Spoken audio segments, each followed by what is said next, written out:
dan kaum muslimin Madinah yang terjadi pada tahun 3 Hijriah. Bisa lihat Bapak Ibu samping kiri atau depan? Dulu.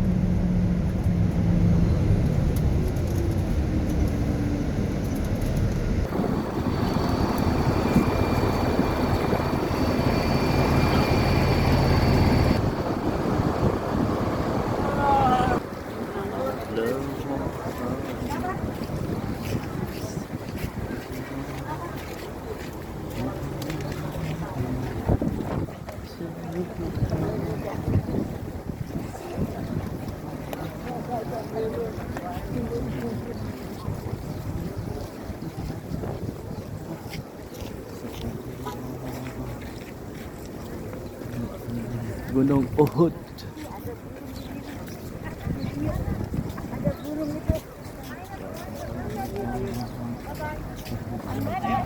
Masjid Syuhada.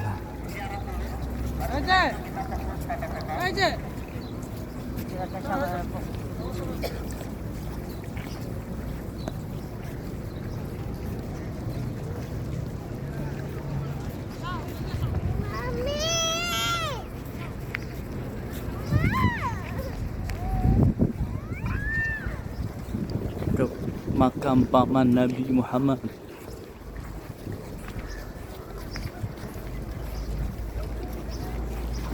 Dan makam para syuhada.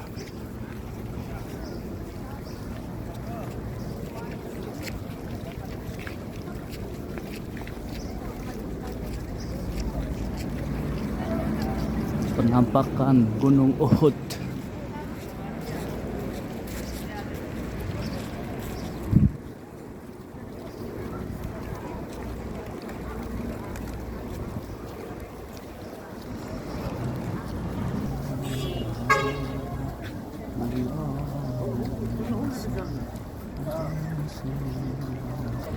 Menuju pemakaman paman Nabi Muhammad dan para syuhada.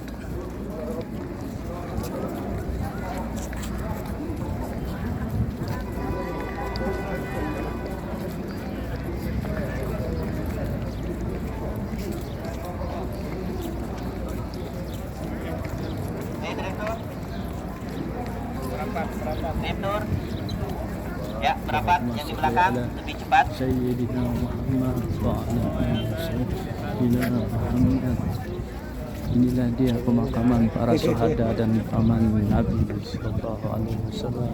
Baik, Bapak Ibu yang Allah muliakan, kita akan mengucapkan salam. Saya jelaskan terlebih dahulu. Di situ pas yang kotak kecil itu Bapak Ibu ya, yang semacam di sini di hadapan kita, itu juga ada di sana. Itu makamnya Sayyidina Hamzah bin Abdul Muttalib yang dijuluki sebagai Asadullah wa Asadur Rasul, macannya singanya Allah dan juga singanya Rasulullah SAW. Kemudian ini sebagian dari para sahabat dijadikan satu di sini. Ya, jadi setelah insiden banjir itu yang mengakibatkan jasad para sahabat ya, kemudian mengantang ke atas permukaan tanah, itu semuanya 73 orang itu tidak dikuburkan di sini semua Bapak Ibu. Sebagian ada di Baqi. Nah, jadi kemudian dulunya pemakamannya tidak seperti ini. Di zaman Rasulullah SAW yang mati syahid itu dikuburkan di mana dia tewas ya. Jadi ada yang di sana, ada yang di sana ya, ngacak mereka sesuai di mana mereka meninggal. Lalu kemudian setelah terjadi banjir dijadikan satu di sini dan semua jasad-jasadnya itu utuh Bapak Ibu yang Allah muliakan. Dan hal ini Allah Subhanahu wa taala ingin menampilkan kepada kita bagaimana orang yang mati syahid di jalan Allah Subhanahu wa taala. Wala tahsabanna alladzina qutilu fi sabilillahi amwat bal ahya'un inda rabbihim yurzaqun. Janganlah kalian mengira orang yang mati di jalan Allah itu matinya sia-sia. Melainkan mereka semuanya diberi rizki, artinya mereka berada di lindungan Allah Subhanahu wa taala, yang kemudian mereka semuanya mendapatkan jaminan yang telah Allah dan Rasulnya janjikan. Baik, sebelum saya jelaskan tentang perang Uhud, kita ucapkan salam kepada mereka. Bismillahirrahmanirrahim. Bismillahirrahmanirrahim. Suara saya jelas ya Bapak Ibu ya. Assalamualaikum. Assalamualaikum. Dara qaumin Darul qaumin mu'minin mu'minin wa qad atakum wa ataqakum ma tu'aduna ma ta'duna mu'ajjilin mu'ajjilin ghadan wadan wa inna insyaallah insyaallah bikum lahikun. bikum haikun. Assalamualaikum Assalamualaikum ayyuhas syuhada ayyuhas syuhada Uhud. Uhud. Assalamualaika Assalamu alayka ya asadallah ya asadallah wa asada wa asyada Rasulillah. Rasulillah. Assalamualaika Assalamu alayka ya sayyida ya sayyida asyuhada. asyuhada. Assalamualaika Assalamu alayka ya amman nabi ya amman nabi sayyiduna sayyidina Hamzah Hamzah bin Abdul Muttalib. bin Abdul Muttalib. Assalamualaika Assalamu alayka ya qa'ida ya qa'ida al-mukhtar al-muqtar sayyiduna sayyidina Mus'ab Mushab bin Umair. bin Umar. Assalamualaika Assalamu alayka ya ghasila ya ghashira al-malaika al-malaika sayyiduna sayyidina Hamdala. Hamdala. Jazakumullah Jazakallah anna anna wa anil Islam wa anil wal Islam muslimin wal muslimin jazaan jazaan hasana. hasanah. Wa ila hadrati Rasulillah bi barakatihim al-Fatihah. A'udzu billahi minasyaitonir rajim. Bismillahirrahmanirrahim. Alhamdulillahirabbil alamin arrahmanir rahim maliki yaumiddin. Iyyaka na'budu wa iyyaka nasta'in ihdinas siratal mustaqim siratal ladzina an'amta 'alaihim ghairil maghdubi 'alaihim waladdallin. Baik Bapak Ibu, kita mundur lagi ke sana agar kita di samping kalau dari kita di hadapan kita ini merupakan Uhud ya. Jadi dalam bahasa Arab itu ada Uhud, ada Ahad. Ahad itu artinya satu, tunggal. Qul huwallahu ahad. Bedanya dengan Uhud, Uhud itu satu tapi bersambung. Maka disebut dengan Uhud. Uhud ini dijanjikan menjadi gunung di surga bersama Rasulullah SAW karena merupakan gunung yang sangat mencintai Nabi dan Allahnya. Nah, kemudian Bapak Ibu yang Allah muliakan, saya peta terlebih dahulu peperangan perang Uhud. Kemudian ini Jabal Uhud, sayap kanan. Di situ ada Jabal Rumat yang saat ini dinaiki banyak orang atau Bukit Pemana. Di situ lurus di hadapan kita ke sana itu kota Mekah, di mana datangnya orang kafir Quraisy yang berjumlah kurang lebih 3.000 pasukan yang dikomandai oleh Abu Sufyan pada saat itu, dan kemudian 200 kavaleri berkuda itu dipimpin oleh Khalid bin Walid yang pada saat itu tidak ikut dalam peperangan yang hanya menjadi intai tempur, yang kemudian Khalid bin Walid berhasil menaklukkan kaum muslimin pada saat itu ya. Kemudian Bapak Ibu yang Allah muliakan, ke arah sana itu kota Madinah. Kota Madinah sebelah sana itu memang dijadikan oleh Rasulullah SAW sebagai benteng pertahanan. Rasulullah sebelumnya tidak menghendaki peperangan terjadi di Uhud, tapi karena para sahabat semuanya tidak ikut serta dalam peperangan Badar, mereka ingin terjadinya peperangan ini terbuka di lapangan ya, karena peperangan di Badar itu semuanya dijanjikan masuk surga. Oleh sebab itu Rasulullah SAW bermusyawarah terlebih dahulu. Maka pada saat itu para sahabat mengatakan, ya Rasulullah, harus terjadi di sebuah lapangan terbuka, jangan kita jadikan Madinah sebagai benteng. Oleh sebab itu Rasulullah SAW mengatakan, tapi begini, aku bermimpi semalam, itu aku bermimpi di mana ujung pedangku itu retak. Kemudian bermimpi kembali lagi Rasulullah SAW melihat beberapa ekor sapi itu disembelih.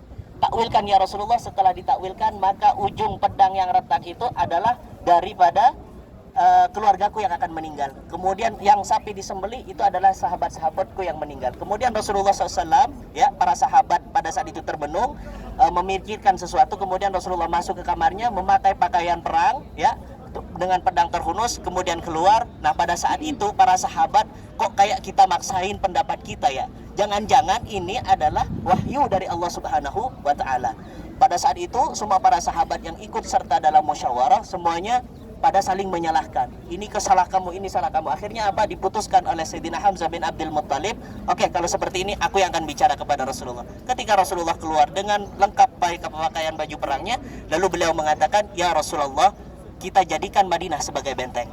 Maka salah satu statement Rasulullah SAW yang diriwayatkan dalam banyak sekali hadis mengatakan, tidak layak bagi Nabi, seorang Nabi, jika sudah keluar dengan pedang terhunus dan pakaian perang yang sudah lengkap, harus berdiam diri di rumahnya. Kita sekarang ke Uhud, kita perang di sana. Lalu akhirnya Rasulullah SAW bersama para sahabat kemudian menuju ke tempat ini, dijadikanlah Uhud, ya, tepatnya sebelah sana Bapak Ibu. Kalau peta secara sirahnya, sebelah sana itu dijadikan sayap kanan, dipimpin oleh Sayyidina Hamzah bin Abdul Muttalib dengan Sayyidina Ali bin Abi Thalib di situ sebanyak 650 orang. Kemudian di sana Jabal Rummat itu kurang lebih 50 orang dikomandoi oleh Abdullah bin Jubair. Ingat, ada Abdullah bin Jubair, ada Abdullah bin Zubair. Bedanya Abdullah bin Jubair dari penduduk Madinah, ya, Ansor. Kalau Abdullah bin Zubair itu dari penduduk Makkah, Muhajirin. Kemudian singkat cerita, Rasulullah mengatur berbagai strategi, kurang lebih terjadinya perang itu kurang lebih jam 9, jam 10 seperti pagi hari ini Bapak Ibu. Memilih tempat ini, kemudian datang daripada kaum kafir Quraisy dari arah sana, ya. Orang kafir Quraisy sudah di awal peperangan sudah kewalahan. Karena kenapa? Pada saat itu kaum kafir Quraisy, ya, sudah tidak fokus dengan peperangan. Kenapa? Karena cahaya matahari yang mantul kepada mata mereka, ya, yang kemudian mereka mengalami ketidakkonsentrasian dalam peperangan. Akhirnya ketika mereka mendekat, kemudian daripada kaum muslimin yang bagian kiri, sayap kiri yang dikomandoi oleh Sayyidina Abdullah bin Zubair, ya, kemudian menembakkan daripada panah-panah mereka yang mengakibatkan berhasil dipukul mundur oleh kaum muslimin, yang mengakibatkan pada saat itu kaum kafir Quraisy meninggalkan banyak sekali harta yang disebut harta ghanimah. Ya, harta ghanimah ini halal hukumnya, yang kemudian ketika sudah terkejar jauh, ya, dikejar oleh kaum muslimin, berhasil dipukul mundur. Akhirnya apa? Kaum muslimin bagian sayap kiri ini melihat bahwa di situ kaum muslimin bagian sayap kanan sudah mengumpulkan harta ghanimah. Maksud mereka baik untuk turun Bapak Ibu. Kita kaum muslimin, kaum kafir sudah pergi jauh di sana, ya. Tidak ada salahnya kalau kita bantu mereka untuk mengumpulkan harta ghanimah. Diingatkan oleh Abdullah bin Jubair pada saat itu. Tidakkah ingat bahwa instruksi Rasulullah sebelum terjadi peperangan, kalah menang sayap kanan, jangan sampai turun, kita tetap di sini. Tapi mereka 47 orang membantah, 3 orang di sana tetap diam, Bapak Ibu yang Allah muliakan. Kemudian mereka turun, lalu ketika turun, posisi yang disebut Jabal Rummat diketahui oleh Khalid bin Walid pada saat itu sebagai intai tempurnya. Kemudian beliau manuver, berarti di situ tempatnya kaum muslimin yang mengakibatkan kaum kafir kalah pada saat itu. Akhirnya beliau mengambil alternatif, ya, yang kemudian beliau membelakangi atau manuver daripada Gunung Uhud ini dan berhasil ditaklukkan di situ. 3 orang ditebas semua dan berhasil dikumpulkan pada saat itu pasukannya Khalid bin Walid, dan mereka semuanya memakai panah. Ketika sedang asyik-asyiknya memilih harta ghanimah, maka dipanahlah dari sana. Kaget kaum muslimin. Ya, ketika kaget kaum muslimin, akhirnya apa? Terjadi pada saat itu, ya, peperangan antara kaum muslimin dengan kaum muslimin. Jadi banyak sekali kaum muslimin yang membunuh kaum muslimin. Karena pada saat itu tidak kenal Bapak Ibu. Yang terlihat hanya mata, semuanya pakai besi. Yang pada akhirnya ketika Khalid bin Walid sedang menyerbu kaum muslimin, maka Khalid bin Walid mengutus beberapa orang untuk kembali mengejar kaum kafir pada saat itu. Disusul kembali, akhirnya apa? Ketika berhasil kaum kafir formasinya kembali utuh, ya, dikuatkan kembali strategi mereka, akhirnya kaum muslimin mengalami kekalahan pada saat itu dan kemenangan berpihak kepada kaum kafir Quraisy pada saat itu. Dan Rasulullah SAW berhasil diselamatkan dengan menaiki daripada gunung ini. Kemudian di belakang itu ada sebuah gua Bapak Ibu, yang kemudian menjadi tempat istirahatnya Rasulullah SAW, dilindungi oleh Sayyidina Abu Bakar, Omar, dan juga Sayyidina Ali. Utsman tidak ikut pada saat itu. Beliau hanya sebagai donatur dari berbagai persenjataan pada saat itu. Dan semuanya syahid di jalan Allah Subhanahu wa taala, dan mereka mendapatkan apa yang telah Allah dan Rasulnya janjikan. Insyaallah, alhamdulillah kita sudah bisa menziarah mereka. Tujuan ziarah kita adalah untuk bagaimana kita mengambil ibrah pelajaran dan bagaimana cara ketika kita mati husnul khotimah. Apakah kita mati dalam keadaan sul khotimah atau husnul khotimah? Itu pilihan kita semuanya. Semoga kita dikumpulkan bersama nabiyin, syuhada, salihin, dan siddiqin. Birahmatika ya arhamar rahimin. Oke.